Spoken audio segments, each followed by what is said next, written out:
Et on va commencer avec notre première table ronde, dont l'intitulé est assez énigmatique.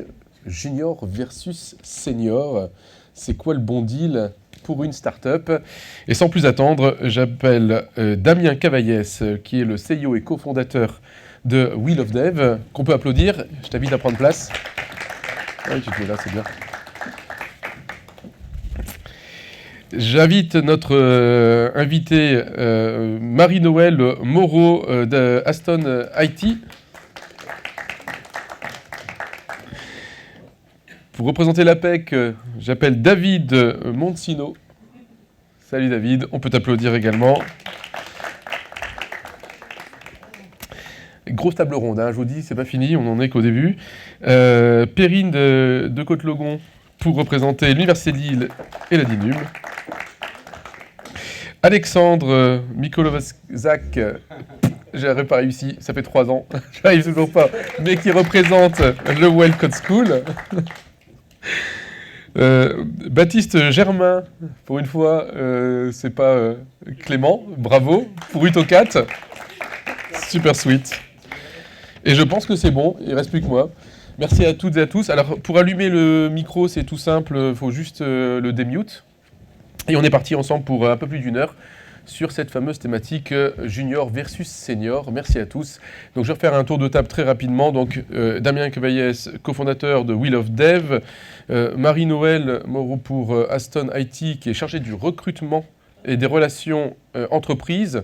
On aura aussi un invité surprise qui est dans la salle, si je ne me trompe pas. Elle est bien là. Une invitée. Oui. Pour l'APEC, David Mancino, qui est consultant en entreprise. Perrine de Côte-Logon, toi tu représentes l'Université de Lille, mais aussi la DINUM sur un axe assez intéressant, puisqu'on va parler de blockchain et d'open education. Alexandre, tu es le responsable régional de l'école White Coal School.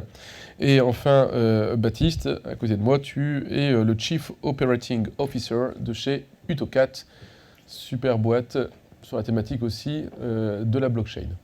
Parfait.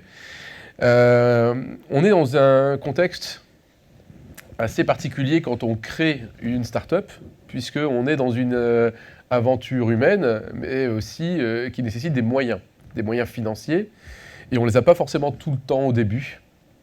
Alors il y a un bon dicton californien qui dit faking until you made it. Donc faire semblant de le faire jusqu'à ce qu'on réussisse véritablement. Ça veut dire aussi avoir des talents autour de soi. Et quand on n'a pas beaucoup d'argent, on s'entoure de juniors. La vraie question, c'est une fois qu'on commence à croître, à avoir les financements de sa croissance, on court directement chercher, cette fois-ci, des seniors pour renforcer l'équipe et accélérer et délivrer ce qu'on a vendu aux investisseurs. La question qu'on peut se poser, c'est est-ce que c'est un schéma classique ou au contraire, c'est pas forcément une habitude à prendre et qu'on peut continuer à embaucher des juniors comme au tout début de son aventure pour les aider à monter en compétences. Voilà, on va essayer de dépatouiller un peu tout ça et je vais laisser d'abord la parole à notre entrepreneur de choc et de charme, Damien, qui lui est un grand spécialiste justement de l'embauche. En quelques mots, que fait Wheel of Dev? Wheel of Dev, c'est un site d'emploi pour les développeurs, les développeuses et aujourd'hui les informaticiens, les techs de manière générale. Et c'est le plus gros en France spécialisé sur ce deux secteurs-là. Je ne citerai pas les concurrents qui sont largement dépassés aujourd'hui. Ça, c'est dit. C'est 25 000 candidats qui sont inscrits l'an dernier, candidats et candidates qui sont inscrits sur Wheel of Dev l'an dernier. On estime entre 1500 et 2000 recrutements pour nos clients. Ok.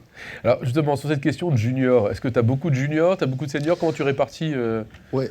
Alors l'équipe de Wheel of Devs aujourd'hui, c'est 15 personnes, dont les 2 dirigeants. J'ai un associé dirigeant qui a fait une école d'ingénieur et une école de commerce. Moi, j'ai fait qu'une école d'ingénieur et un diplôme d'informatique en plus. On a recruté beaucoup de juniors. On a recruté un seul moins junior, j'ai envie de dire. Il avait déjà 5 ans d'expérience et il est parti depuis. Parce que quand on recrute quelqu'un qui a des expériences précédentes, il vient avec ses conditions, il vient avec ses a priori. Et on n'a juste pas voulu changer la culture de la boîte pour s'adapter à lui. Et du coup, ça n'a pas fonctionné, par exemple. Alors que les juniors qu'on a pu recruter, ont tout de suite adhéré à la culture de la boîte, ils ont tout de suite adhéré, ils ont connu que notre façon de travailler, et ils y adhèrent pleinement. Et aujourd'hui, les cadres de la société, c'est les premiers dirigeants qui ont participé aux augmentations de capital en 2020, après avoir travaillé dans la boîte, certains depuis 2017. Je pense que c'est ça que j'ai envie de faire, moi, en tout cas. D'accord, donc dans ta boîte, les juniors deviennent seniors chez toi, ça évite le turnover, si j'ai bien compris, à l'exception près, et ça te permet aussi d'embaucher donc des nouveaux collaborateurs juniors qui vont être formés par les plus anciens. Alors effectivement, les juniors, c'est intéressant parce que du coup, la personne la plus expérimentée dans mon équipe commerciale aujourd'hui, c'est Mathilde. Et elle a commencé en alternance chez nous. Donc ça fait finalement 5 ans qu'elle est salariée chez We Love Devs. C'est effectivement la personne qui connaît le mieux le discours commercial de We Love Devs. Pour un commercial, en fait, quand vous recrutez une personne au commerce qui a bossé peut-être 10 ans chez Google ou chez un grand compte, en fait, il a appris le discours commercial de cette boîte-là. Il avait des gens qui lui livraient du lead directement dans sa boîte aux lettres, dans son CRM, un directeur commercial qui le cadrait sur ses chiffres. Nous, on n'a rien de tout ça. Le discours commercial, il faut l'apprendre en parlant avec les autres commerciaux, il faut le découvrir en allant voir les prospects, etc. Et les leads, il faudra que les commerciaux ils aillent les chercher, on ne leur sert pas tout chaud, tout cuit. Donc si je recrute un commercial qui a 10 ans d'expérience, qui est senior, qui a bossé dans une boîte qui a 10 fois la taille de la mienne, en fait, il va juste lui manquer les 3/4 des outils pour travailler. C'est pour ça que travailler avec des juniors, ça marche bien. Et donc la personne qui est Mathilde, qui est là depuis 5 ans, c'est aujourd'hui la plus senior et elle comprend parfaitement le discours commercial, elle est capable de le faire évoluer et de le transmettre aux juniors qu'on forme aujourd'hui. D'accord. Mais cette transmission, justement, cet accompagnement, chacun en est capable. Comment vous accompagnez ces juniors qui deviennent semi-seniors chez vous et qui doivent aussi devenir managers un peu sur le terrain? Alors chaque junior qui arrive, il a une fiche, mes 30 premiers jours chez We Love Devs. On adapte la fiche en fonction du poste, avec tout ce qu'il doit apprendre. Chaque point... Je peux arrêter de bouger le micro aussi. Il y a quelqu'un qui rerègle mon regard en même temps. J'ai arrêté de le bouger. Je suis perdu. Là, sur cette fiche-là, effectivement, il y a chaque point. Donc, par exemple, il faut apprendre à mettre des labels dans Gmail parce que tu vas te faire bombarder de mails par nos robots. Et ça, les gens normaux, ils n'ont pas l'habitude. Et c'est une boîte qui est construite par des développeurs, donc il y a des trucs à apprendre qui sont un peu particuliers. Et donc, ça, il faut aller voir en particulier une personne qui va te l'expliquer. Surtout qu'on est en remote. Donc, si tu n'as pas une raison d'aller voir chaque personne dans la boîte, il y a peut-être des gens à qui tu parleras jamais. Donc dans les 30 premiers jours, tu as généralement une trentaine de points. Tu dois les manger un par un et dans l'ordre que tu veux. Et on fait le point au bout des 30 jours avec tes collaborateurs directs pour voir s'il manquait pas des choses, si tout est OK. Et ça, c'est notre façon de faire le b.a.-ba de la formation. D'accord, donc tu donnes un cadre et chacun il va avec sa personnalité, son expérience et son envie aussi de transmettre aux autres dans la culture de l'entreprise. Dans la culture de l'entreprise. Ouais. Et ce qui est important, c'est qu'à la fin, la nouvelle personne qui est onboardée, elle est en premier contact avec chaque salarié de la boîte et qu'elle est, que la glace soit brisée et qu'elle ait retenu que chaque personne peut l'aider. Si elle a un problème, si elle a un sujet, elle a besoin de soutien sur une tâche, il y a au moins une personne qui peut l'aider. Elle peut aller voir n'importe quelle personne dans la boîte pour lui demander de l'aide pour accomplir ses objectifs. Je te remercie. Damien, c'est un sujet que tu connais bien, puisque tu l'abordes toi-même sur des podcasts. Je crois que tu as ta propre chaîne YouTube, tu fais un peu de pub. C'est la chaîne YouTube de We Love Devs, allez la voir, elle est chouette. Ouais. Et donc, la dernière vidéo, c'est 10 red flags de managers, des mauvais managers dans l'IT. Dans l'IT. Ouais, il y a vraiment des trucs très drôles. Donne-nous un le plus drôle. Il annule les one-one à la dernière minute. Il n'y a pas que dans l'IT. Hein. Je sais, la moitié marche en dehors de l'IT. Ouais. Ok, je te remercie Damien. Puisque tu es un expert sur le sujet, tu vas être un peu mon invité joker, si ça te va. Il faudra quand même passer ton micro à tes voisins quand ils seront interviewés, mais tu vas être mon mini-mi. D'accord. Et je t'inviterai à peut-être pousser nos autres invités, petite surprise, dans leur retranchement en fonction de leurs arguments. Ouais. Mais avant ça, je vais donner la parole à un autre représentant d'une start-up Utocat, qui est une start-up, c'est quoi, 4.0, 5.0, parce que la blockchain, le NFT, c'est pas encore compris. Hein, le token, c'est pas encore compris de tout le monde. On appelle ça un peu le Web3 de manière un peu sauvage. Mais au-delà du positionnement, que fait Utocat et combien vous êtes aujourd'hui ? Alors Utocat, c'est un éditeur de logiciels. On édite une plateforme SaaS qui permet de simplifier et fluidifier tout ce qui est collecte de documents et d'informations pour inscrire des titres non cotés dans les PEA et PEA-PME. hyper simple. Voilà. Vous avez tout compris? En gros, on essaie de rendre les investissements dans des cadres fiscalement avantageux, plus faciles d'accès à tout le monde. L'idée, c'est de permettre à un simple kidam de facilement investir dans l'économie réelle et du coup de bénéficier de réductions d'impôts. C'était plus clair.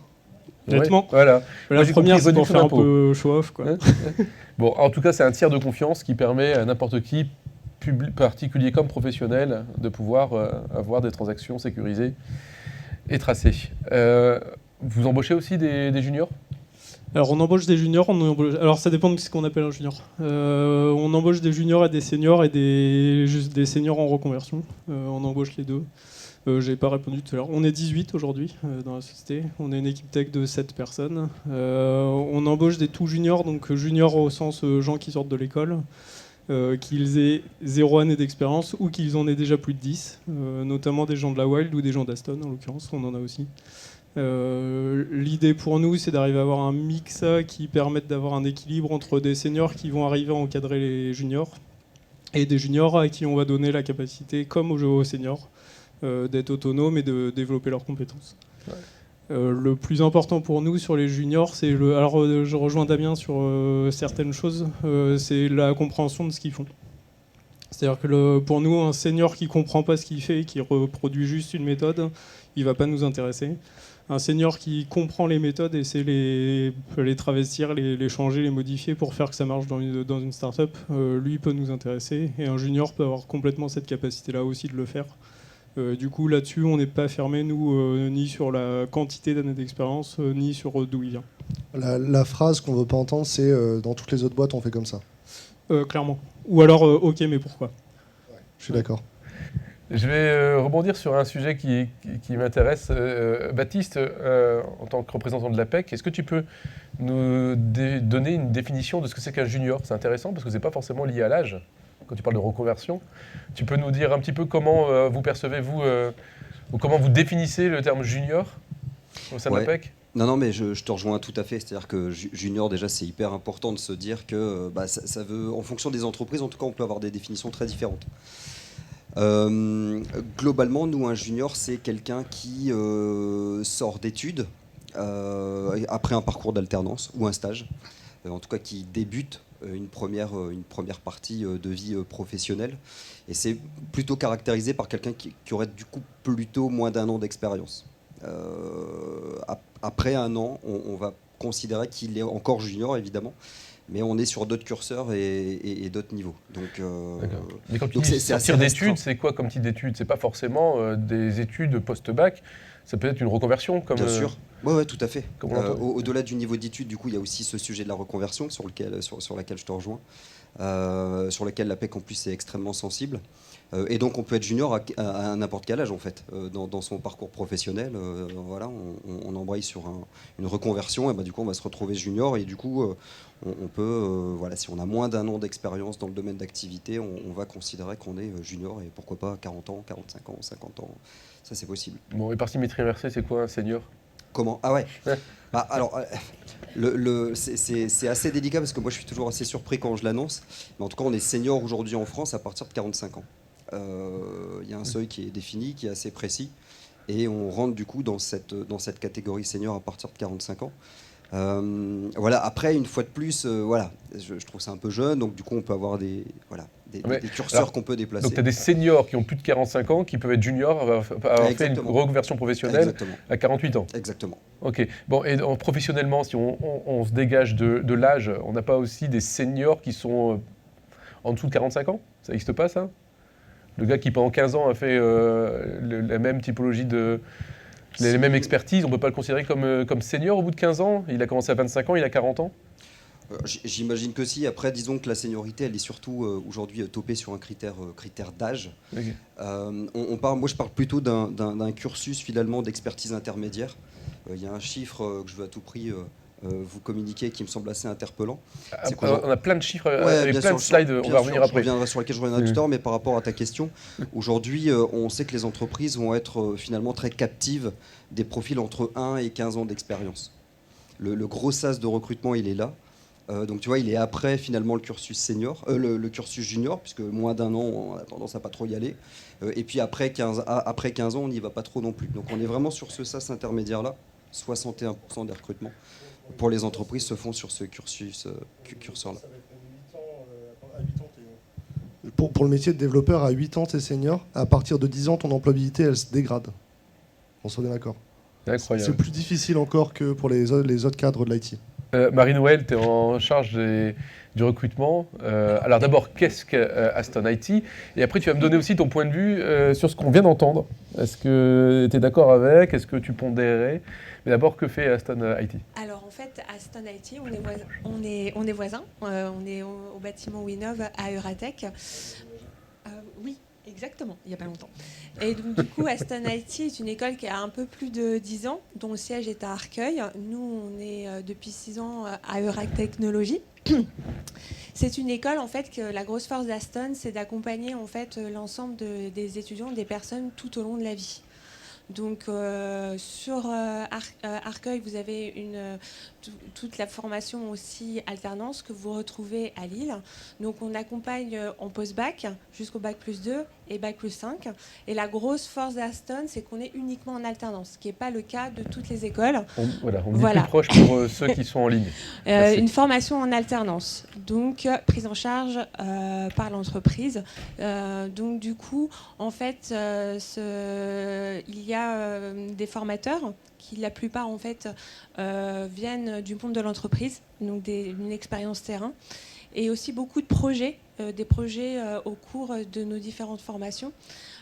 Et des projets qui, l'avantage de ces projets-là, c'est des projets d'équipe qui permettent en fait de justement mélanger les cursus et ça les accompagne aussi sur des réalités terrain en entreprise. C'est quoi la typologie de tes étudiants? Alors on a un petit peu de tout. En fait, là j'ai fait pour une petite étude justement pour aujourd'hui. Il y a 2-3 ans, il n'y avait que 10% en fait de nos promotions qui venaient de la reconversion. Donc, c'est-à-dire qu'il y avait soit fait des études différentes, on a des personnes qui ont fait beaucoup de commerce, de management. Aussi, on avait des manutentionnaires automobiles, donc rien à voir, et qui, en fait, avaient une passion de l'informatique. Donc, c'est ça, en fait, le point d'ancrage de chacun des personnes de reconversion. C'est des personnes qui sont passionnées par l'IT. Donc, soit qui, en fait, font partie d'associations, soit pour tout ce qui est dev, qui codent et qui font des choses par eux-mêmes et qui font partie d'associations également. Donc, des gens qui sont passionnés et qui ont eu un niveau de par leur passion et leur projet personnel. Et ça veut dire qu'ils ont un âge moyen ou c'est plutôt des 20-25 ans, 18-25 ans? Alors, la plupart sont relativement jeunes. À savoir que dans notre première formation, donc TSRS, technicien système réseau, qui est à post-bac, c'est là qu'on a plus de personnes qui sont en reconversion. Parce que c'est du réseau et ça demande des compétences un peu plus terrain. Donc c'est plus facile que concepteur, développeur d'applications où là il faut avoir un petit peu touché, avoir du langage, etc. Et donc dans ces personnes-là, on a des personnes qui ont 30-35 ans. Okay. Voilà, qui commencent un peu, ils ont déjà des fois un bac+2, un bac+4 dans d'autres secteurs et qui... Oui, aussi. Alors moi j'avais la manutention dans la tête, mais aussi des électriciens et qui reprennent. Et ces personnes-là trouvent des entreprises assez facilement. Tiens Damien, pour te laisser la liberté d'intervenir quand tu veux, parce que je te sens frustré, tu as le droit au micro-mousse. Bonjour. Voilà, comme ça tu peux faire... Et du coup je vais pouvoir aller chercher l'invité ministère après. Et donc, du coup, l'invité mystère, on peut la faire intervenir. Dans 2 minutes.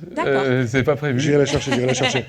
Mais tu t'inquiètes pas, tu auras la chance de venir. Tu sais quoi, on va même te faire monter sur scène, c'était pas prévu, tiens. Non, on va d'abord continuer sur ta typologie, parce que moi, ça m'intéresse vraiment cette notion senior. Et comment tu as, quel ressenti tu as vis-à-vis des entreprises, parce que tu es en relation d'entreprise, et c'est ça qui m'intéresse, c'est comment tu vas, entre guillemets, vendre les talents que tu formes, quels qu'ils soient, d'où qu'ils viennent, et comment les entreprises que tu as en face réagissent-elles. C'est ça qui... Ouais. Alors en fait, de toute façon, on a toujours un accompagnement au sein d'Aston, c'est qu'on fait des techniques de recherche d'emploi, ce qu'on appelle des TRE, où on les aide à refaire leur CV, leur lettre de motivation, des entretiens. Après, ces personnes-là, moi, ce que j'essaye de savoir, c'est déjà tirer en fait toutes les qualités, les compétences qu'ils ont pu avoir dans leurs expériences précédentes. Par exemple, quelqu'un qui a travaillé dans le commerce, il va avoir le relationnel, qui est hyper important en informatique. Il va avoir la notion de priorité, la rigueur. Travailler sur des projets, notamment, parce que moi, j'ai une personne qui était directeur de magasin. Donc, logiquement, c'est quelqu'un qui sait faire du planning, qui sait avoir des responsabilités, qui sait prioriser. Gérer des conflits. Gérer des conflits également. Et du coup, c'est Ça n'arrive jamais, ça, en entreprise. C'est Des divergences d'intérêts. c'est mettre en avant toutes ces compétences-là. Et puis, pour Tu tiens plus près. Comment ? Tiens plus près. mettre en avant ces compétences-là pour pouvoir en fait les appliquer sur des offres potentielles, parce que nous on travaille, l'avantage c'est qu'on travaille avec des offres, donc on peut aussi voilà les compétences qu'on appelle les compétences transférables finalement. Ok. Ce qu'on appelle aussi les soft skills Les et soft les hard skills. skills. Ok. Voilà, exactement. Ok. Super. Je vais rebondir sur ce que tu viens de dire pour voir qu'est-ce qui se passe de l'autre côté de la rue. Wild Code School, je vais réussir. Ce matin, j'ai du mal. Déjà, présente-nous ce que c'est que Wild Code School et quelle est la typologie, toi, de tes étudiants. Est-ce que tu as aussi des seniors en reconversion? Est-ce que tu as que des juniors? Comment ça se passe chez toi? Ouais, alors la Wild Code School, donc c'est pareil, on est une école qui forme au métier de tech du numérique, donc nous on est vraiment centré sur les profils en reconversion professionnelle, donc on a été créé en 2013. Sur l'île, en tout cas, on est présent depuis 2017, les métiers de l'IT, donc nous on a une forte expertise sur le développement web et également sur la data, notamment sur le campus de Lille, on a une promotion data où on s'arrache quand même nos élèves parce qu'on a des profils très intéressants. Alors, petite précision, on va traverser la rue, on déménage et on vient aussi du côté de Winov très bientôt, normalement. Donc voilà. Nous, effectivement, on est très spécialisé sur les profils en reconversion professionnelle. Donc, alors autant sur le côté dev, on va avoir des profils très reconversion 360. Donc on a eu, nous, des assistants boulangers qui sont aujourd'hui développeurs web et même formateurs dans des écoles de développement.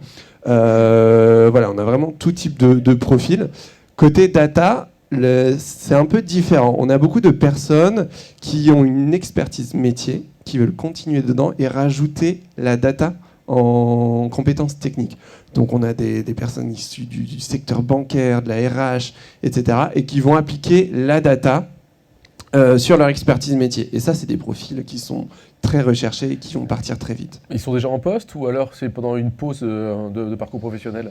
Alors ça dépend, on a certains qui démissionnent pour se former chez nous. Ça peut être via des dispositifs comme Transition Pro aussi, qui sont très intéressants pour la reconversion professionnelle. Alors je connais pas, c'est quoi Transition Pro, alors peut-être certains connaissent Fongecif, donc c'est ce qui remplace Fongecif. Transition Pro, en fait, vous êtes toujours salarié de votre boîte, vous continuez à avoir votre salaire.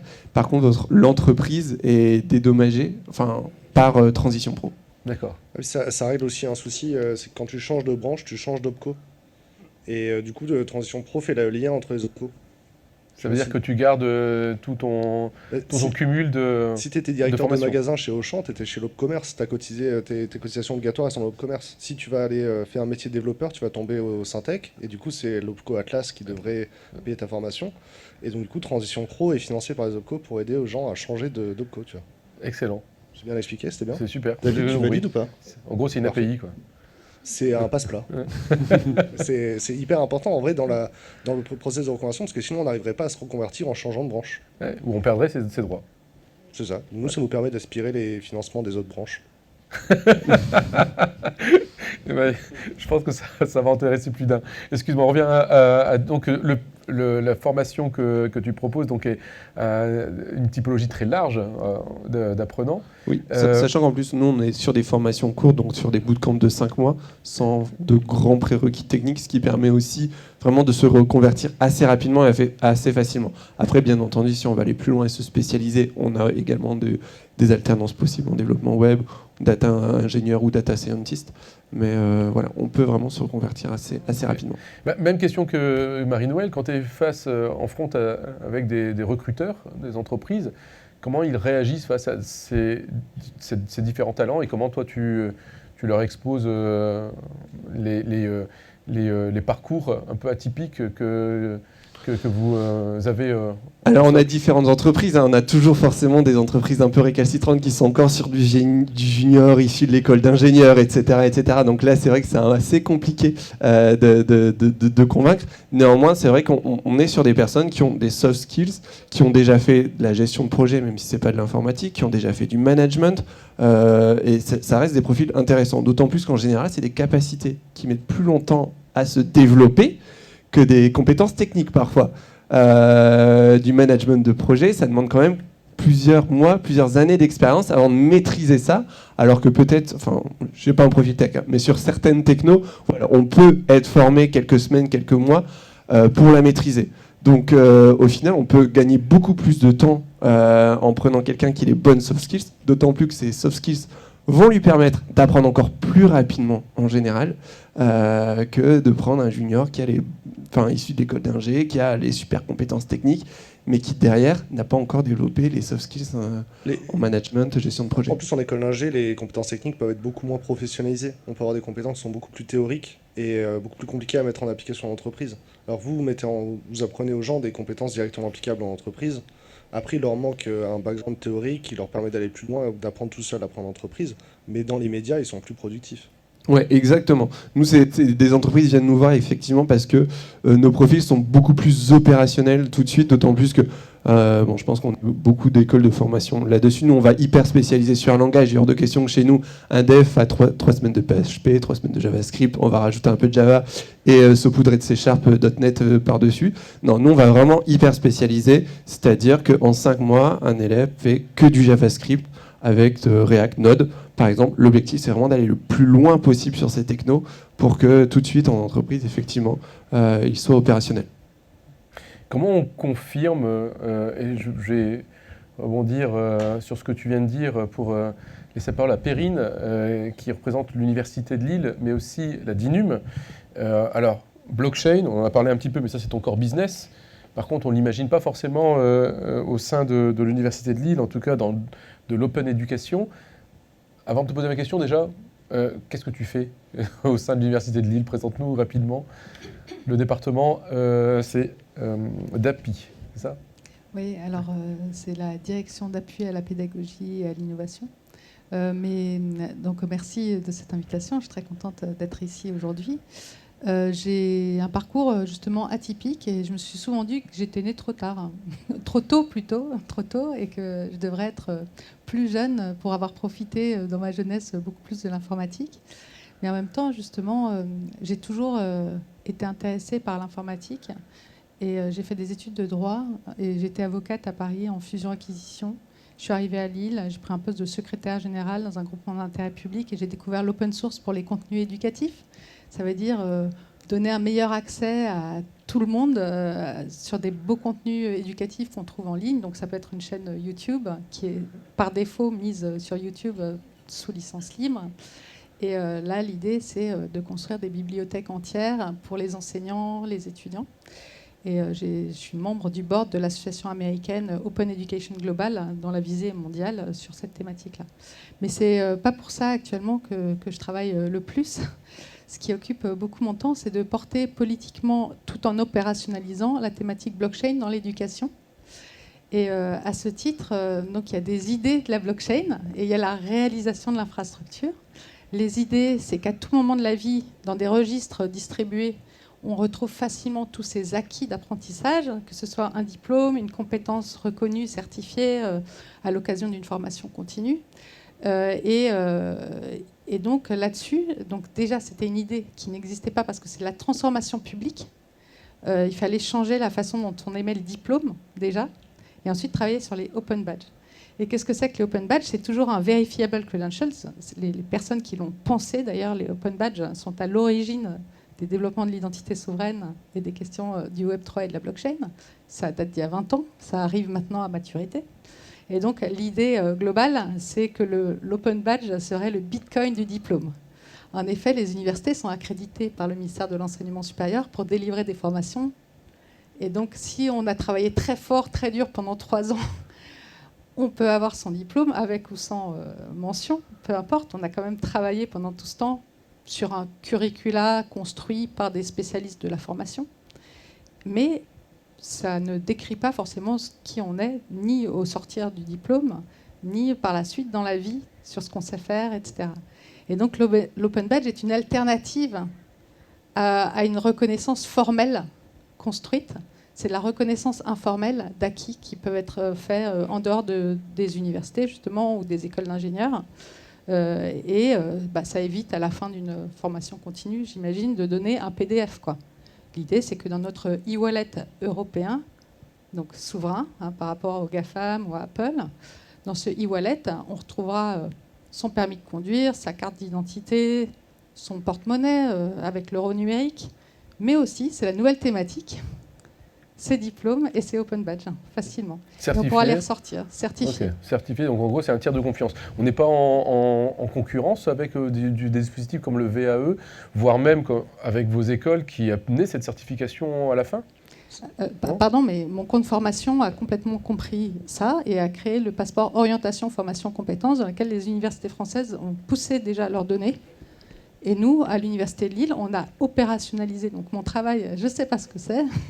C'est à la fois du portage politique, puisque je représente la direction interministérielle du numérique au niveau européen, dans l'infrastructure européenne de services blockchain, qui est sans minage et dédiée à cette thématique en premier.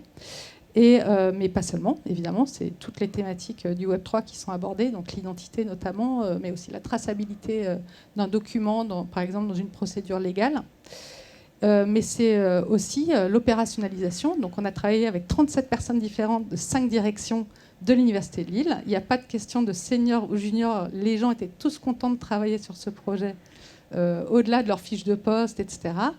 Et le DPO, donc le délégué à la protection des données personnelles, la directrice de la scolarité, toute l'équipe qui s'en est emparée, et de repenser ce que devrait être un diplôme au XXIe siècle. Quel que soit l'âge, junior ou senior. Beau design, quelque chose qui se transmet, et on l'a fait déjà pour 35 000 étudiants en première mondiale, en suivant un peu les idées du MIT Media Lab, Learning Technologies. Quand on va sur LinkedIn et qu'on voit la partie certification avec tous les certificats que les gens ils ont pu avoir avec des formations en ligne, ça c'est déjà le support d'Open Badge à cet endroit-là. En fait, Open Badge permet à n'importe quelle institution d'émettre des badges qui apparaissent comme certification sous le même format sur LinkedIn, sur les CV. Et toi, c'est une valeur que tu prends en compte quand tu recrutes ? On envisage de le supporter sur We Love Dev, parce que c'est une façon de reconnaître effectivement aussi la formation après la formation initiale. Il y a un sujet entre les entreprises françaises et les entreprises anglo-saxonnes. Des boîtes comme IBM, Kyndryl, très américaines, forment beaucoup leurs salariés et ont même leur propre formation interne. Et plutôt que de garder ces certificats de formation en interne, ils en font des badges ouverts. Et le sujet, si tu veux, c'est qu'en France, une entreprise, un grand groupe, il va former ses salariés, mais il va surtout faire en sorte que le salarié, s'il parle d'entreprise, tout ce qu'il a eu comme formation en interne, ce soit plus valorisé du tout. Donc la formation qu'on donne à nos salariés, c'est un moyen de rétention.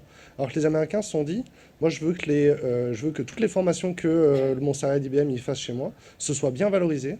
Et comme ça, demain, quand il travaille, peu importe où il travaille, on sait qu'il est devenu bon quand il était 10 ans chez IBM. Et ça me fait ma marque employeur et ça me fait vendre mes produits. Et ça, c'est pour ça que l'Open Badge est très adopté dans les entreprises anglo-saxonnes. Et en France, il y a vraiment quelque chose à changer et faire en sorte que l'OF qui fait une formation financée par l'OPCO dans une structure où c'est juste une formation certifiante, même des fois il n'y a pas de diplôme, il n'y a pas de titre du tout, il y a un badge qui le reconnaisse et qu'on puisse savoir que tu l'as passé dans telle entreprise, ce serait vraiment un changement de paradigme pour les entreprises en France. Ouais. Excellent, excellent. Et chez Utocat, tu en as entendu parler de ça et vous recrutez avec cette base-là aussi ou pas ? Pas du tout. Et ben voilà. Voilà, réponse courte. Donc c'est effectivement encore du boulot, on le regarde pas du tout. d'évangélisation. Ouais.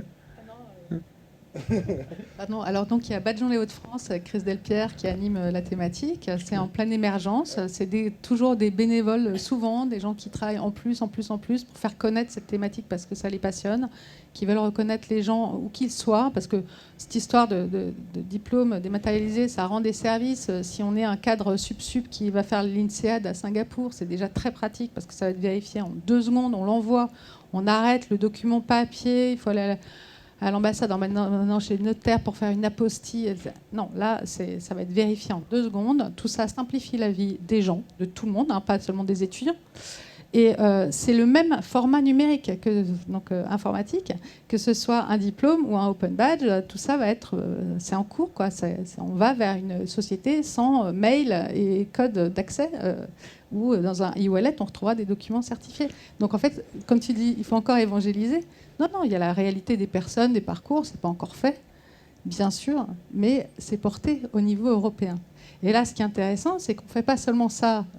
Donc l'Université de Lille est pilote français et européen, mais en revanche, la réglementation eIDAS, qui est la réglementation d'application immédiate, je rappelle, c'est-à-dire qui s'applique à tous les citoyens français, prévoit ces e-wallets et 2 types d'infrastructures pour les porter. Ce qu'on connaît aujourd'hui avec France Connect et nos cartes d'identité, et puis le BSI, donc l'infrastructure européenne de services blockchain. Donc il y a un accompagnement juridique qui démarre là en 2023, et ça sera comme ça, c'est-à-dire qu'en fait dans tes smartphones, j'aurais même pas besoin d'évangéliser, parce que c'est la réglementation et la technologie. Ça va arriver sans qu'on ça s'en rende va, compte. voilà, c'est ça. C'est une lame de fond. Ouais. C'est une lame de Incroyable. fond, voilà. Tu es prêt à intégrer ça dans le parcours pédagogique et la certification de la Wild? Alors, c'est pas moi qui suis en charge de cette question-là, mais j'imagine qu'effectivement on regardera ça de très près et pourquoi pas le mettre en place.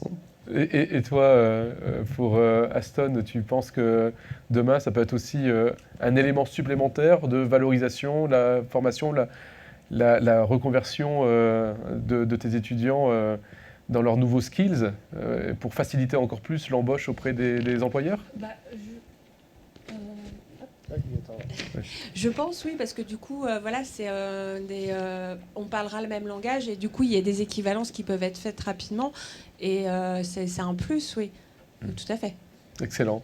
Et là, on peut sortir notre invité mystère. Alors, tu peux monter sur scène, je te l'ai promis, et tu peux lui donner ton micro. Alors, qui es-tu, invité mystère? Salut, moi c'est Marine. Salut Marine. Je suis avec Aston depuis septembre 2021. Donc j'ai entamé une reconversion avec eux. J'ai été embauchée à IBM du coup, pareil, septembre 2021. Je fais la formation concepteur, développeur de nouvelles technologies. À IBM, je fais surtout du développement iOS. Quand tu dis reconversion, tu faisais quoi avant? Alors, j'ai fait plein de boulot, autant du téléconseil, vendeuse, de la logistique, et puis, mais le plus gros de ce que je faisais, c'était surtout de l'imprimerie. Je m'ennuyais beaucoup. C'est pour ça que j'ai choisi un peu ce métier, parce que j'ai toujours aimé un peu l'informatique, parce que je sais qu'en tant que développeur, il n'y aura jamais un moment donné dans ma vie où je vais me dire « j'ai tout appris ». C'est pas vrai. Ça, c'est vrai. Et est-ce que, du coup, toutes tes expériences passées, elles t'enrichissent en plus aujourd'hui de... Évidemment. Ou alors tu as fait table rase? Non, ça m'a enrichi pour plein de choses. Ça forge, même dans le monde de l'entreprise, que ce soit un petit peu à côté, si on met un petit peu de côté l'informatique, comment se comporter en entreprise, au niveau du management et tout ça, ça reste complémentaire, quoi. Excellent. Et IBM, t'ont accueilli les bras ouverts ou alors ils se sont posés quand même des questions en disant reconversion, c'est compliqué? Ah non, IBM, ils adorent faire venir des alternants, les reconvertir. Ils nous forment beaucoup aussi, comme disait, ils nous forment beaucoup sur place avec des outils internes. Et non, ils sont très contents. C'est dans la stratégie RH d'IBM, ouais.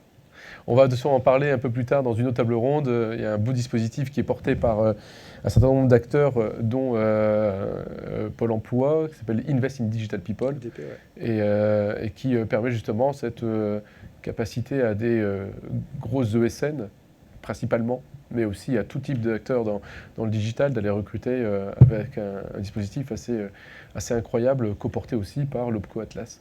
Donc aujourd'hui, pas de faute d'orientation, tu es contente de cette nouvelle vie professionnelle qui s'ouvre devant toi? Très heureuse. Ok, et tu assumes pleinement les vies passées qui n'ont rien à voir, parce que tu le vois comme étant quelque chose de complémentaire. Ah oui, non, mais je regrette rien. Tout s'est passé comme... Et tes collègues qui ont peut-être des parcours un peu plus classiques autour de toi, comment ils le perçoivent, ça? T'as à redire, je m'en fiche. Hein. Bah, je sais pas comment ils perçoivent ça. Enfin, j'ai été accueillie là-bas à bras ouverts. Ils sont très heureux aussi de m'apprendre des choses que moi je ne sais pas. Et puis moi aussi, je peux leur apporter aussi des plus. Donc non, il n'y a pas de souci. Bah super, un grand merci. Je pense qu'on Merci. peut l'applaudir. On peut l'applaudir parce que c'est vraiment le maître mot de cette semaine, c'est l'audace. C'est-à-dire que la semaine du numérique et des métiers du numérique, la seule chose qu'il faut retenir, c'est oser franchir le pas, quel qu'il soit, reconversion, changement de carrière, changement de skills, parce qu'on est tellement en tension, 72% de nos entreprises de la tech ne trouvent pas à recruter, qu'à un moment ou un autre, le savoir-faire et le savoir-être vont être extrêmement importants, tout autant, si ce n'est plus, que le savoir, l'expertise de base qu'on va pouvoir acquérir, comme tu l'expliquais tout à l'heure, Damien, au fil du temps. Par contre, est-ce qu'on n'a pas déjà un semblant de réponse à notre question ? Junior versus senior, est-ce que du coup, c'est pas, si je reprends la définition qu'un senior, c'est quelqu'un qui n'est pas forcément expérimenté dans son boulot, mais qui a plus de 45 ans, ça je vais évacuer, mais c'est quelqu'un qui a déjà une expérience dans un autre domaine, ces soft skills qu'il va apporter, même s'il est en reconversion et qu'il est junior sur son métier, est-ce que quelque part, le bon combo, c'est d'avoir un senior qui est devenu junior par une reconversion, mais qui draine derrière tout ce qu'il a acquis dans ses vies précédentes, comme on vient de l'entendre, même si ta carrière est encore devant toi. Je sais pas, je vais commencer par toi, Damien. Qu'est-ce que tu en penses de cette début de réponse, junior versus senior ? C'est vrai qu'il faut rationaliser à la fin. À la fin de la journée, nous, on paye les salariés pour la valeur qu'ils apportent à la société. Ce qui est compliqué, c'est de l'évaluer avant de les recruter. Il y a une période d'essai qui sert à ça aussi, donc il faut garder ça en tête. On a le droit à 8 mois sur la période sur la convention Syntec. On a largement le temps en 8 mois de se rendre compte si les gens... Enfin, c'est 2 fois 4 mois. 2 fois 4 mois. Ouais. En fait, c'est 4 mois. 3, ouais, 2 fois 4 mois. Ouais. Bref, on a le temps d'évaluer les gens et ce qu'il faut... Enfin, je pense que le point à retenir, c'est la formation, vraiment. Parce que quand on recrute des gens en reconversion, on recrute des gens qui n'ont pas forcément été cadres avant. Et les cadres ont des codes particuliers qu'ils ont appris implicitement, parfois dans l'éducation, parce qu'ils sont nés dans des milieux privilégiés, parfois dans des écoles d'ingénieurs, parfois dans des formations. Et en fait, si on veut recruter de manière inclusive, on doit former les gens qu'on recrute correctement. Et tous les problèmes de recrutement qu'on a aujourd'hui, j'arrive pas à recruter les juniors ils sont pas bons, etc. C'est pas un problème de recrutement, c'est pas un problème des gens qu'on recrute, c'est un problème de l'entreprise qui forme mal ses salariés. Ok. Je pense que c'est vraiment le point important, c'est tout se résout par la formation dans l'entreprise, quoi. Et ça me fait une parfaite transition avec David. Je vous avais promis des chiffres. C'est le moment peut-être de les envoyer. J'attendais qu'on soit bien réveillé avant de les lancer. Parce que tu l'as dit, c'est une question de capacité à l'entreprise à former, mais c'est aussi une capacité à l'entreprise à savoir rémunérer. Et on ne rémunérera pas de la même manière un junior qu'un senior. Allez, c'est à toi, les prévisions 2022. Ouais, c'est ça. Non, mais quelques données chiffrées qui font écho à ce que j'évoquais tout à l'heure. Alors, c'était pas tout à fait ce type de... Enfin, c'était ce graphique, mais c'était pas ce que j'avais exactement envoyé. Enfin, la mise en page n'est pas correcte. Le camembert a explosé là. Ah, c'est ça. Non, mais en fait, c'est un document qui paraît complexe comme ça, mais en fait, il est assez simple. Vous voyez, ce que j'ai du coup voulu dire, c'est que les 4 de moins d'un an, en fait, le document, c'est pas le bon. Mais c'est pas grave. Non, mais il manque des données, en fait. Pat Le Guen, enchaîne. C'est pas grave. C'est quoi Non, mais en fait, l'idée de ce document... non, on peut revenir sur la slide avant. Okay. Mais l'idée de ce document, c'était simplement de dire que aujourd'hui, les entreprises effectuent ce qu'on appelle, et ce qu'on aime bien à l'APEC, le pas de côté. Elles doivent effectuer le pas de côté. Je le disais tout à l'heure, mais 61% des entreprises vont aller capter de la compétence sur les profils entre 2 et 15 ans d'expérience. Ce qu'il faut à tout prix, c'est aller chercher sur les extrêmes, du coup les profils plus juniors, moins d'1 an d'expertise, et les profils un peu plus capés, un peu plus seniors, du coup avec plus de 10, plus de 15 ans d'expérience. Et on voit que les entreprises ont du mal à faire ce pas de côté, mais c'est tellement difficile d'aller recruter sur ce sas intermédiaire qu'elles sont contraintes à le faire.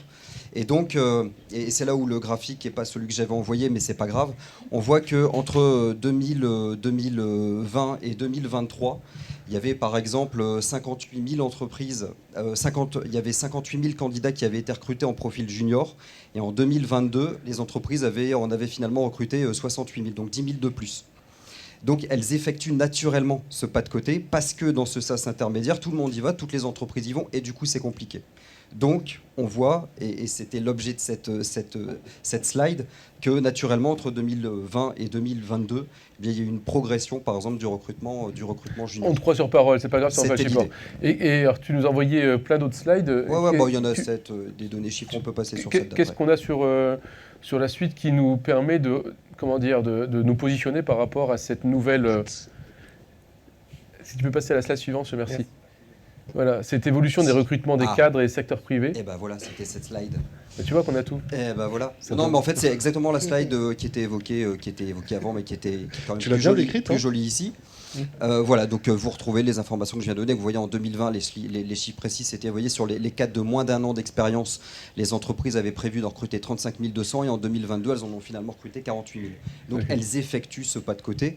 Et pareil, du coup, sur le profil plus expérimenté, vous voyez qu'en 2020, projection 58 000 et finalement 2022, réalisé 62 000. Comment Donc, t'expliques ça? Parce qu'elles vont toutes sur le SaaS intermédiaire plus d'1 an et jusqu'à 10 ans. C'est comme les Donc, elles appartements, sont- Sam. C'est comme les appartements, tout le monde dans le quartier Vauban coupe l'appartement en deux pour avoir 2 studios. Parce qu'il vaut mieux avoir 2 C'est développeurs qui coûtent 50K qu'un qui coûte 100K. J'ai bien expliqué. Et est-ce C'est qu'en moche termes- expliqué non, mais comme ça, non, mais- alors, j'ai compris en termes de ligne budgétaire.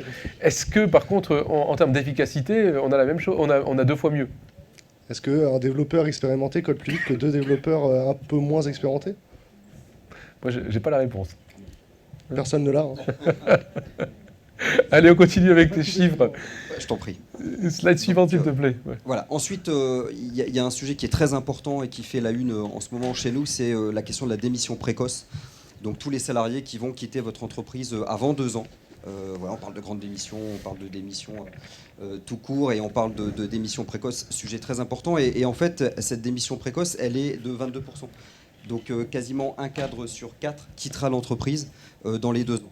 Parce qu'il n'y a pas justement cette franchise, cette transparence, il n'y a pas cette réalité aussi opérationnelle qui est vendue en entretien et qui s'exercera du coup opérationnellement ensuite dans les activités. Juste le détail, vous voyez, qui concerne surtout les moins de 35 ans, cette démission précoce. Puisque 42% finalement des 22% concerneront du coup un public plutôt jeune de moins de 35 ans. Donc la question aussi de la transparence dans les entretiens doit être effectuée, puisque sinon on sera amené à recruter en permanence parce qu'on n'aura pas été suffisamment sincère et honnête avec les candidats. David, je suis une petite aparté. Si tu me dis un peu plus jeune que 35 ans, déjà que tu m'as dit qu'à 45 ans, on est senior, là tu es en train de me dire qu'à 35 ans, on commence à devenir vieux. Ça commence à m'inquiéter. Ouais, non, Tu sais qu'on vit de plus en plus vieux. Hein. Ouais. Non, Ouais, et mais, puis, voilà. tu veux décaler la retraite ou pas? J'aimerais qu'on décale les mentalités, surtout. Mais d'accord, donc on a quand même un gros pic de démissions pour les moins de 35 ans, ça c'est une évidence, des démissions précoces. Et tu sais, il y a une réalité, on ne se rend pas compte, on a l'impression que les boîtes de moins de 15 salariés, on n'a pas de turnover. Alors qu'en vrai, dans mon expérience, sur les 15 premiers salariés, on a entre 10 et 30% de turnover.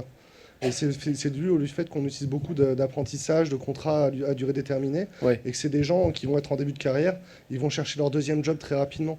Alors que les gens qui sont dans leur deuxième job, ils y restent plutôt 5-8 ans que dans le premier, quoi. Ok. J'ai bien expliqué? Ouais, c'est bien. C'était top. Moi, j'ai bien compris. Par contre, j'ai pas compris pourquoi il y a cette démission aussi importante pour les moins de 35 ans, alors qu'ils sont dans leur deuxième, voire leur troisième carrière. Qu'est-ce qui Ça fait implique les premiers. Hein. Ça implique le premier job. D'accord, ça veut dire qu'on c'est est dans un cycle normal de démission. Le Covid, par exemple, le Si, confinement, ça n'a pas accéléré les choses. Alors, ça a accéléré les choses. Par contre, ce qu'il faut bien comprendre, c'est que quand le marché, à la sortie du Covid, le marché a été tendu, on a démissionné parce qu'on pouvait trouver du travail facilement. Et c'est la même chose que dans les 30 Glorieuses. En fait, les gens démissionnaient plus facilement parce qu'on trouvait du travail tranquillement. Nos grands-parents ou nos parents, en fonction de votre âge, ils pouvaient démissionner, prendre 3 mois de vacances et retrouver du travail sans souci après. En fait, on démissionne quand on trouve du travail facilement. Quand il y a trop de chômage, on ne démissionne pas. C'est pour ça qu'il y a eu plus de démissions en sortie du Covid. C'est pas les gens sont désengagés, c'est juste le marché, il est dans l'intérêt des salariés, donc les gens peuvent démissionner. T'as raison, c'est comme l'immobilier. Hein. C'est une question d'offre et de demande, en fait. Le travail, ça devrait pas être régi par des lois du marché, mais malheureusement, c'est comme ça que c'est aujourd'hui. Ouais. Ok. On fait une petite pause sur tes chiffres. Je vais rebondir sur nos 2 représentants d'organismes de formation. Vous le ressentez comme ça, vous-même? Alors, on va commencer par Rodam. À toi. Est-ce que tu le ressens comme ça, le marché du travail est tendu et donc c'est plus facile pour quelque part pousser tes jeunes diplômés dans les entreprises? Est-ce que non, il y a quand même des critères un peu plus fins? Alors sur le marché du travail à la sortie de l'école, oui, mais ça se ressent aussi dans les alternances. C'est vrai que les entreprises ouvrent de plus en plus d'alternances. Que ce soit des startups qui sont présentes ici ou des gros groupes, en fait, il y a de plus en plus d'alternants par rapport à avant. Et les jeunes, là, je vois aussi, alors c'est des choses que je ne voyais pas avant, ont le choix, clairement, de choisir. Alors qu'avant, c'est vrai qu'ils avaient une alternance de. Là, c'est vrai qu'on a des jeunes, notamment dans des secteurs comme la cybersécurité, avec notre diplôme, des jeunes qui ont 3-4 choix à faire et qui se prennent parfois même la tête à choisir entre tel job et tel job. Voilà, et à savoir plutôt top, ça. Ouais, c'est plutôt top. Et ça n'existait pas avant. Et c'est surtout que maintenant, on leur dit dès le départ que si ça se passe bien, on les CDIse, quoi. Ouais. Donc c'est quelque chose qui n'était pas avant le Covid, qui n'existait pas forcément. Après, l'alternance, c'est pas magique non plus. C'est parce qu'on a eu des aides dont Oui, toutes les entreprises bien en sûr. ont profité, Oui, bien qui sûr. poussaient à réduire le coût de l'employabilité de l'alternant. Pour une petite boîte, on a de la chance si nos alternants ils restent en CDI après. Parce que quand on recrute les bons, ils s'en vont. Ah oui. Ah bah c'est sûr, oui. C'est pas grave, c'est comme IBM, comme les boîtes américaines. On saura que c'est grâce à toi qu'ils sont devenus bons. Tu sais que alors ça c'est un intérêt en termes de marque employeur. Le fait que nos voisins me débauchent mes salariés, c'est une bonne chose. Je suis très content quand mes salariés vont bosser chez les voisins. Mais j'ai perdu ce que je voulais dire avant. Mais à un moment, il faut quand même des salariés chez toi. Non, mais même dans les grands groupes, par contre, les alternants prennent les premiers jobs, les premiers postes. C'est-à-dire que j'ai des clients, des grands clients bancaires qui vont me dire je veux pas de junior parce que j'ai 3 alternants pour un poste que je vais ouvrir l'an prochain. Donc sur 3 alternants, je vais en garder qu'un pour le CDI ensuite. Nous, sur une petite boîte, on ne peut pas se permettre d'avoir autant d'alternants. Mais eux, les grands groupes, ils peuvent. D'accord, excellent. Et toi, tu le vois comment cette approche du marché de l'emploi par rapport aux étudiants qui sont diplômés? Alors, sur la data, c'est très tendu. Nous, on a énormément d'élèves qui partent en CDI directement après 5 mois de formation. Alors, en général, nous, il y a un stage qui est possible après les 5 mois de formation. On a des élèves qui ne passent même pas la case stage et qui sont directement CDIsés dans les entreprises. En data. En développement, ça va être un peu plus nuancé. Nous, on essaye d'être assez honnête auprès de nos élèves et voilà, un développeur junior sorti de formation, c'est encore un peu compliqué, mais une fois qu'on a chopé la première année d'expérience, là par contre, le retour de nos élèves, c'est voilà, une fois qu'ils ont fini leur stage ou qu'ils ont déjà fait leur première année d'alternance, mais les vues sur leur profil LinkedIn augmentent de manière assez extraordinaire. Donc voilà, data c'est très tendu, dev, voilà, on est quand même nombreux à former des développeurs juniors en reconversion professionnelle, notamment sur la métropole lilloise. Donc il y a l'offre de développeurs juniors est quand même un peu plus fournie. D'accord. Et les entreprises cherchent encore des développeurs un peu plus expérimentés que des profils juniors. Bon, on retourne sur tes chiffres. On y va. Alors, les pratiques de recrutement. C'est ça. Donc la partie gauche, vous voyez la part des entreprises ayant fait évoluer leurs pratiques de recrutement. Donc c'est-à-dire que voilà, si naturellement on restait sur les données de base, initialement inscrites dans l'offre d'emploi, on n'y serait pas parvenu. Donc du coup, elles ont fait évoluer leurs pratiques. Elles ont fait évoluer leurs pratiques sur la question de la diversification aussi de la stratégie de sourcing. Voilà, on va sur plusieurs canaux de sourcing différents. On a retravaillé sa marque employeur, on a retravaillé l'expérience candidat. On veut faire vivre une expérience candidat la plus simple, la plus efficace et la plus positive possible. Faire évoluer les entretiens de recrutement et puis renforcer les équipes aussi de recrutement. Voilà, on veut une équipe plus forte. Plus conséquente aussi en effectif. Sur la partie de droite, ce qui va être intéressant, oui, c'est la part des entreprises qui a revu au moins une fois la rémunération à l'os pour faire aboutir un recrutement de cadre. En 2021, c'était 47% des entreprises qui avaient dû revoir la rémunération à la hausse. En 2022, on est sur 56%. Voilà, sur une donnée statistique que je vous montrerai tout à l'heure, on verra que la rémunération a repris le pas sur tous les autres sujets. On est sur une crise inflationniste. Chacun veut protéger son pouvoir d'achat ou le faire progresser. Et on sait que ça peut être malheureusement par le fait de changer d'entreprise. Juste une petite pause là-dessus. C'est justement, comme tu le dis, c'est à cause de l'inflation. C'est pas parce qu'on veut que nos collaborateurs soient peut-être plus épanouis ou pour consolider. C'est plutôt une conséquence, une réaction qu'une stratégie ou une évolution dans les mentalités, non ? Disons qu'aujourd'hui, je rejoins ce que tu disais il y a quelques instants, c'est-à-dire que, c'est l'opportunité. Ça aussi, j'y reviendrai, mais c'est l'opportunité. Il y a des opportunités. On est sur un marché aujourd'hui qui propose beaucoup d'offres d'emploi sur lesquelles le candidat va avoir du choix. Et deuxièmement, la rémunération, un niveau de rémunération plus élevé. C'est ce qui fait que, du coup, les entreprises doivent s'adapter et faire progresser le niveau de la rémunération. Si je peux me permettre de compléter pour la tech, en particulier pour le monde de la French Tech, il y a eu un micro-effet aussi qui est assez fort. Pendant le Covid, toutes les boîtes de la tech, le marché de l'Internet a explosé et toutes les boîtes de la tech ont surrecruté. D'accord. Là, le financement, il se casse la figure. On a vu SVB qui tombe, etc.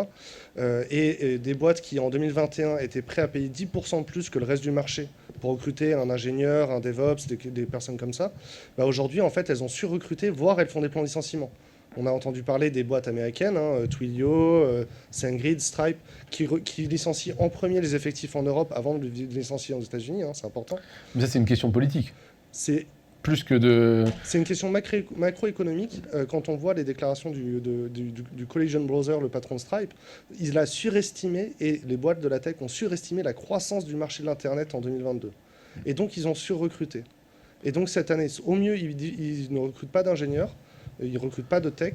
Au pire, ils en licencient. Et donc, la tension sur le marché, sur les salaires, elle se baisse. Ce qui fait que les boîtes qui ont du turnover, elles sont plus ajustées avec le marché. Alors qu'avant, elles pouvaient avoir un retard, elles devaient se battre sur les salaires. Tu as totalement raison. Mais c'est le marché américain. Et là, on est sur des centaines de milliers de licenciements en cours ou à prévoir. Mais en Europe et en France, c'est carrément... mais on n'est pas sur le même volume. Mais là, si on a un Alan qui a viré 100 personnes, c'est beau. Payfit, c'est une boîte française qui vire 20% de ses salariés aujourd'hui. Ouais, ça représente quoi, 130 personnes? Oui, mais la tech, c'est pas beaucoup de salariés finalement dans l'ensemble des salariés du numérique. On n'est peut-être que 10% de l'ensemble des salariés numériques et on licencie par rafale de 20%. Et si les salaires dans la tech, ils augmentaient, c'est parce qu'on se battait avec Google, c'est parce qu'on se battait avec Facebook. Et l'argent qu'il y a dans nos startups, ça reste de l'argent américain. Quand c'est à une certaine échelle, c'est pas de l'argent français. Et cet argent-là, il n'est plus là. D'accord. Donc quelque part, on est en train de revenir sur des ratios presque de marché normaux et puis une surcote. C'est ça. Dans la tech, on payait plus cher nos salariés que les ESN ou que les grands comptes du CAC 40. Et aujourd'hui, on n'a plus les moyens de les payer et le marché se re-régule. Tu as raison, on est vraiment dans une discussion d'immobilier, de marché, de marché locatif. Quoi. Et c'est bien si vos salariés s'en vont et que vous pouvez les réembaucher au prix du marché, ça vous coûtera moins cher. Ok. Alors, il y a une autre question par rapport à ta slide sur les pratiques de recrutement et le sens dans tout ça. On nous a promis la grande révolution intellectuelle, l'engagement, l'envie de donner une application sociétale. Les sociétés à mission poussent de plus en plus. Je ne trouve pas dans tes chiffres, c'est normal ou c'est trop anecdotique? Non. Disons qu'on est sur une crise conjoncturelle, je reviens là-dessus, mais c'est le phénomène numéro 1. Chacun veut progresser, se protéger et protéger son pouvoir d'achat. Donc tout ce qu'on avait finalement en sortie de crise, Covid, le bien-être, travailler dans des entreprises qui investissent dans l'associatif, l'humanitaire, le social, le sociétal, etc. C'est pas que c'est pas important, mais c'est passé naturellement au second plan. Ok. Donc voilà, mais ça reste important, et ça renforce la marque employeur. Bien sûr, ça reste important, mais c'est plus, aujourd'hui en tout cas, conjoncturellement parlant, le premier niveau recherché par les candidats quand ils sont candidats. Donc c'est juste qu'il y a eu une petite bascule qui s'est opérée là-dessus. Juste par rapport à notre sujet et sur les informations centrales, vous voyez, ce sont aussi les entreprises qui ont dû effectuer des pas de côté. Par rapport au niveau de compétences techniques, elles ont été prêtes dans 41% des cas en 2022 à faire un écart sur les compétences techniques. Ensuite, elles ont été prêtes, à faire un effort sur le nombre d'années d'expérience. Elles s'étaient fixées sur un certain niveau de compétences techniques réclamées chez les candidats et finalement, elles les ont réduites. Et puis, le dernier élément que je voulais vous indiquer, c'était recruter un CAN n'ayant pas le niveau ou le diplôme. Vous voyez, là aussi, ça a été un effort qui a été fait dans une entreprise sur 4. D'accord, excellent. On a encore une slide ou deux, je crois? Oui. En 3 minutes. Voilà, juste le télétravail. Je ne fais pas de laïus trop large sur le télétravail, mais c'est simplement le fait que c'est extrêmement important, de plus en plus réclamé aussi par les cadres. Ils étaient, 47% à le souhaiter en novembre 2021, en septembre 2022, ils étaient 53%. Et là, c'est la part des entreprises, ici à droite en rouge, qui estiment que ça peut être pénalisant de ne pas en proposer. Okay. Donc les RH étaient 21% en 2021. Et ils sont 33% en 2022 à estimer que ne pas en proposer, c'est pénalisant. Je te demande, chez Utocad, ça se passe comment, le télétravail? Junior ou senior, on s'en fiche là-dessus. T'as Ouais, on une s'en demande fiche. Alors nous, on a toujours eu, avant le Covid, on a toujours eu 2 jours de télétravail et une semaine par mois complet n'importe où en Europe. Ça a toujours marché. Par contre, nous, ce qui est demandé, c'est plus la souplesse. C'est-à-dire que quand on recrute des gens de chez Auchan, par exemple, Auchan a le télétravail depuis le Covid, on leur impose 2 jours de télétravail, ils leur imposent, ils n'ont aucune souplesse. Ça, c'est que les gens qui quittent Auchan, par exemple, malgré le fait que le télétravail est là, ils cherchent quelque chose de plus souple, plus léger. Chez nous, les juniors, en règle générale, sur le premier mois, font pas de télétravail. Mais c'est leur volonté. C'est leur volonté. Ouais. Donc il y a une différence entre junior et senior sur le télétravail et la demande. Ouais, complètement. Parce que les juniors cherchent le contact avec leur père sur les premiers mois, premier tour de roue, pour se rassurer sur le fait d'avoir du conseil, etc. Passer quelques semaines, alors ça dépend complètement de la personnalité. C'est-à-dire qu'il y en a qui ont mis 2 mois à y aller, il y en a qui ont mis 2 semaines à y aller. Au bout de 2 semaines, 3 semaines, ils vont essayer. Si jamais leur premier jour de télétravail se passe bien, en règle générale, ils adhèrent, puis ils y vont. Il y en a un qui a fait, pendant 6 mois, il n'est plus parti en télétravail jamais. Il a recommencé au bout de 6 mois parce que les premières expériences n'étaient pas bonnes pour lui.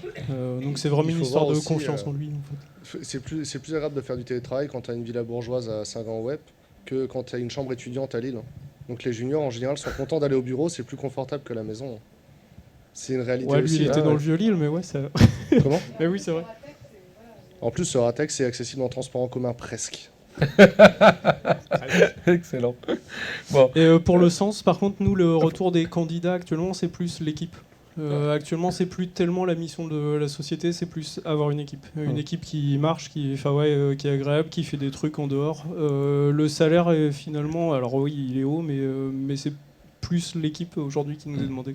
Bon, après, on est sur une dimension, cette semaine du numérique, c'est en Hauts-de-France. Donc, on a la métropole qui est bien desservie avec plein de super lieux, mais on a effectivement tout un pan du territoire des Hauts-de-France qui est extrêmement rural et éloigné. Donc, effectivement, c'est une solution et qui est plus appréciée donc, par les seniors. Parce que les juniors ont besoin, en tout cas... Les gens qui ont suffisamment acquis confiance dans leur job. Okay. Je me serais permis de dire les bourgeois, en fait. Les bourgeois préfèrent le télétravail, c'est normal. Ok. Alors, je crois qu'il nous reste une dernière slide. La toute dernière, et tu as 30 secondes, parce qu'on m'a déjà fait signe comme quoi on allait passer aux questions et réponses avec le public. Je vais pouvoir jeter le cube. Ouais. Avec le public ou entre eux? Avec le public. Si Pat Le Guen me dit, allez, la dernière slide, j'espère que c'est la plus importante. C'est l'impact du télétravail sur la qualité de vie. Donc on peut travailler la qualité de vie et le bien-être au travail à travers la mise en place du télétravail. L'autonomie, la motivation au travail, 45%. Capacité à collaborer au sein de leur équipe, la qualité de la relation aussi avec le manager qui s'améliore, Donc les différents points finalement qui impactent positivement le télétravail. Et vous voyez que 27% des cadres essaient de négocier, en tout cas en entretien, le télétravail. Si c'est 2 jours, ils vont peut-être négocier 3, si c'est 1, ils vont négocier 2. Plutôt les seniors, les juniors, on ne sait pas? Non, c'est plutôt les cadres, c'est plutôt là du coup des dimensions macro, mais voilà. Ok. Et là, on arrive à effectivement la conclusion. C'est la dernière slide. C'est les axes de travail prioritaires des entreprises pour consolider les liens. Politique RSE, c'est en 7e. Ah oui. C'est ça. Non, mais vous voyez, quand je parle d'inversion par rapport à la sortie Covid, on y est. C'est-à-dire qu'améliorer la rémunération, c'est 66%. Du coup, des entreprises qui estiment ce thème comme étant prioritaire. Les perspectives d'évolution, les opportunités, ça on l'a évoqué tout à l'heure, le bien-être, la santé, mais effectivement politique RSE, l'amélioration des locaux, le matériel, la relation humaine et la convivialité, tout ça a été un peu passé malheureusement au second plan. Mais une fois de plus, ce sont des données macro qui ne reflètent pas peut-être la réalité de vos entreprises, mais au niveau, d'un point de vue macro, en tout cas, ça ressort assez nettement. Et quand tu dis macro, c'est sur l'ensemble des boîtes qui ont été auditionnées, en tout cas questionnées. Exactement. Tout secteur d'activité confondu. Exactement, tout à fait. Ouais, et dans le monde de l'IT, on est quand même un petit peu particulier. Merci beaucoup pour tous ces beaux chiffres et merci à vous toutes et tous pour ces échanges riches. On va se prendre 3 minutes de questions, on grappillera sur la pause café. Il faut scanner. C'est pour faire des rendez-vous one-to-one. Ah oui, je dois faire de la pub. Alors j'ai 2 pages de pub à faire. Le premier, vous pouvez prendre rendez-vous avec le French Tech Central. Ça veut dire que tous les échanges qu'on va avoir aujourd'hui, tout au long de la journée avec nos différents partenaires, vous pourrez les continuer tout au long de l'année soit en rencontre individuelle, soit en workshop, pour pouvoir travailler sur vos propres problématiques. Ceux qui sont à distance, c'est aussi possible. Il faudra soit venir sur place, soit être en visio quand c'est du one-to-one, c'est aussi possible. Et la deuxième pub, qui n'a rien à voir, c'est on a un petit appareil qui s'appelle Time to Smile, qui est là toute la journée, avec la possibilité de se faire des belles photos souvenirs. Profitez-en, on a une bobine de 300 photos, c'est large, vous pouvez même en envoyer à la grand-mère. Il y a ce qu'il faut, ça repart ce soir. Les questions, Damien, je te laisse être Le cube. voilà, le lanceur du 15 de France. Alors, c'est de la mousse. J'ai eu peur, je savais pas quelle était Ça fait mal, mais ça laisse pas de traces. Non, je plaisante, ça fait pas mal, c'est un cube en mousse. Ouais. Et présentez-vous quand vous prenez aussi la parole, s'il vous plaît. Donc bonjour à tous, Audrey Julien. Donc moi je travaille au sein du groupe Positive. J'ai une question pour Alexandre. On se connaît déjà un petit peu, mais j'avais quand même une question. Comment est-ce que tu sélectionnes tes étudiants ? Alors nous, notre premier critère, c'est la motivation en fait. Alors, comme je l'ai dit, on n'a pas forcément de gros prérequis techniques. On veut s'assurer déjà de la motivation de la personne à se reconvertir. Donc est-ce qu'elle a bien compris les métiers ? Pardon. Est-ce qu'elle a bien compris le métier dans lequel elle veut se reconvertir ? Est-ce que son projet est en adéquation et également avec sa motivation ? Et également si elle est en adéquation avec notre méthode pédagogique qui est bien particulière et aussi nos valeurs, parce qu'on a des valeurs assez importantes. Et ensuite, nous, on va quand même faire passer des petits tests techniques dont l'objectif n'est pas s'assurer que la personne ait déjà des compétences techniques, mais qu'on va dire quelles sont les bonnes logiques. En fait, on peut se tromper à notre test technique. L'objectif, c'est de voir est-ce que la personne a quand même les bonnes réflexions, ce genre de choses, parce qu'après, nous, derrière, de toute façon, on a 5 mois ou 1 an d'alternance pour, en tout cas, lui donner les bonnes compétences techniques. Donc c'est des tests techniques et pas de perso ? Non, on ne fait pas de test de personnalité, non. Pour l'instant, enfin, non. Ok, merci. Suivant. La suivante. Wow. Bon lancé. Julien, Société Orsis Formation. Justement, ma question c'était par rapport à ces compétences techniques qui sont acquises pendant les alternances. Est-ce qu'il y a quelque chose qui atteste que justement elles ont acquis ce niveau pour pouvoir être recrutable par la suite, à la fois rester chez vous, négocier son salaire, on a parlé de la rémunération, ou augmenter son employabilité tout simplement. Qui veut prendre la question ? Je pense qu'on peut répondre à deux. Bien souvent, il y a des titres en fait. Il y a des titres de France Compétences. Donc une alternance en développement web, c'est concepteur, développeur d'applications que les élèves passent. Nous, pour une formation de 5 mois, c'est développeur web mobile. Et après, dans tous les cas, il y a des entreprises qui font aussi passer les tests. Enfin, il y a aussi les entreprises font aussi passer des tests techniques. Alors nous, c'est là où on met un petit bémol parce que, enfin, tests techniques dans les entreprises, il y a tests techniques et tests techniques. Il y a des tests techniques qui peuvent durer 3 heures et on a faux, c'est tout, on vous voit plus et basta. Comme on peut avoir des tests techniques d'un quart d'heure, une demi-heure, et ensuite, dans tous les cas, il y a toujours un débriefing. Enfin, nous, en général, c'est des process qui intéressent bien nos élèves parce que ça les rassure. Parce qu'un test technique aussi, on peut arriver stressé alors qu'on sait bien les choses et en fait, on va se planter. Ça peut arriver. On a des élèves qui se sont plantés à des tests techniques, qui ont ensuite fait un débriefing avec un technicien de la boîte et qui ont été recrutés au final. D'accord, je vois. Ouais. Je ne sais pas si tu veux compléter. Nous, c'est exactement la même chose en fait, dans la mesure où en fait, les personnes qui sont en alternance sont dans une formation avec un titre RNCP, donc reconnu par l'État. Et donc, du coup, ils font leur alternance. Ils ont notamment la plupart du temps un mémoire ou un dossier professionnel à effectuer devant un jury professionnel. Et en fait, l'amalgame de l'alternance plus les cours, plus ce projet-là, donne l'adéquation du titre en fait. Super. On garde une dernière question. Non, je suis désolé, sinon on va trop empiéter dans la petite pause et je sens que les toilettes vont être assaillies. Une dernière question, et j'ai cru voir une main se lever. Donc... Ah, il y en avait une deuxième. Allez, vous partagez la minute en 2 questions très rapides. Alors moi, c'était pas une question, c'était une remarque pour répondre monsieur. C'est que et vous êtes Sophie Langlais, la directrice d'Aston. Okay. Et on appartient à la branche Numéum et donc je fais partie de la commission formation et on nous demande de faire des ateliers de travail pour les open badges pour en plus des titres que chaque collaborateur puisse se certifier par des open badges sur des compétences précises. Et ben voilà, qui complète la réponse et qui fait plaisir à Perrine. Dans l'absolu, tu peux faire des badges sur le fait que tes collaboratrices sachent faire le café. Hein. Ça marche. Oh, c'était misogyne, je suis désolé. Oui, on va couper ça. Hein. Sinon, du coup, j'enchaîne en question, et plutôt pour vous. On me dit que sur la question des open badges. Ouais. Amandine Bretonne, et je travaille chez Advance. On peut respecter, tu es Amandine Bretonne, et je travaille chez Advance. Salut Amandine. Advance, c'est spécialiste de la cybersécurité. Exactement. Bel acteur de la French Tech ici sur le territoire. Merci. Nous, on a pas mal des certifications qui rentrent en compte, des éditeurs notamment. Mais ma question, pour rebondir par rapport à ce que vous dites, et elle s'adresse à vous sur les open badges, il y a toute cette question aussi de légitimité d'un open badge et de reconnaissance. Qu'est-ce qui est fait aujourd'hui au niveau de la direction pédagogique et de l'innovation, par exemple de l'Université de Lille, ou que vous représentez dans des instances, je n'ai pas tout retenu. Mais qu'est-ce qu'on fait pour justement reconnaître ces open badges et qu'ils soient légitimes et qui puisse être reconnu sur un profil LinkedIn comme étant valable, et est-ce qu'il y a une institution qui actera ou autre? Alors, et c'est pas toi qui allais poser la question. Oui, alors, ce qui est vraiment important, c'est de comprendre qu'ici, on est dans un univers de start-up, et ben, c'est également le cas à l'Université de Lille, et cette question des open badges n'est pas faite. Je n'ai pas de solution là, magique à vous donner, c'est à vous de le faire, et ça va être difficile.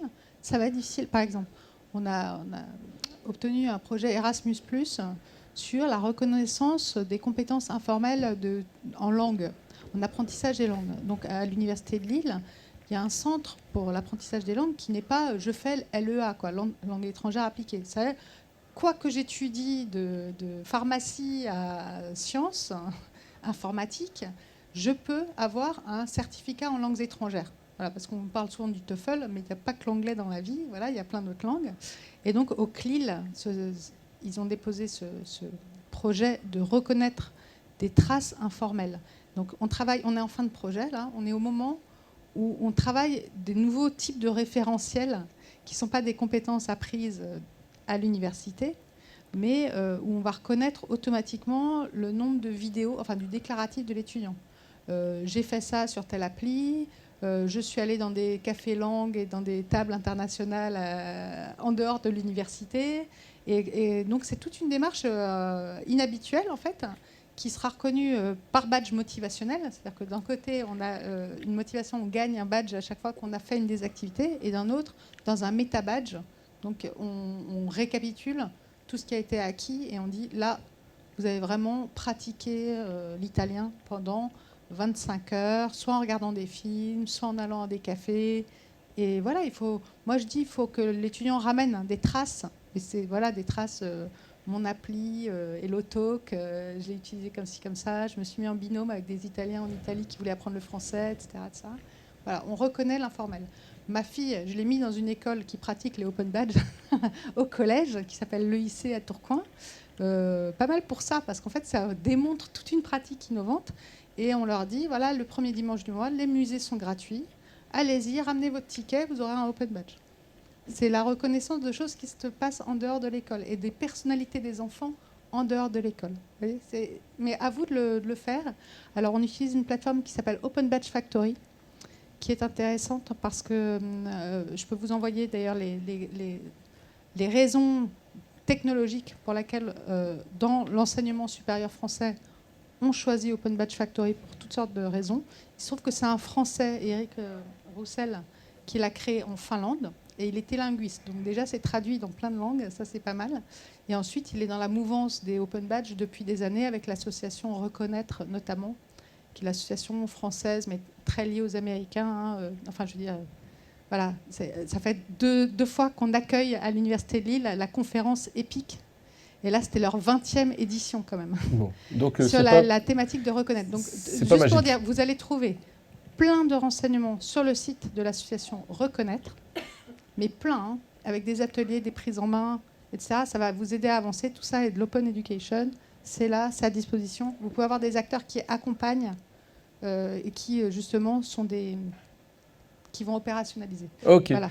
Et on va s'arrêter là. On retient le site Open Badge Factory, que je ne connaissais pas du tout.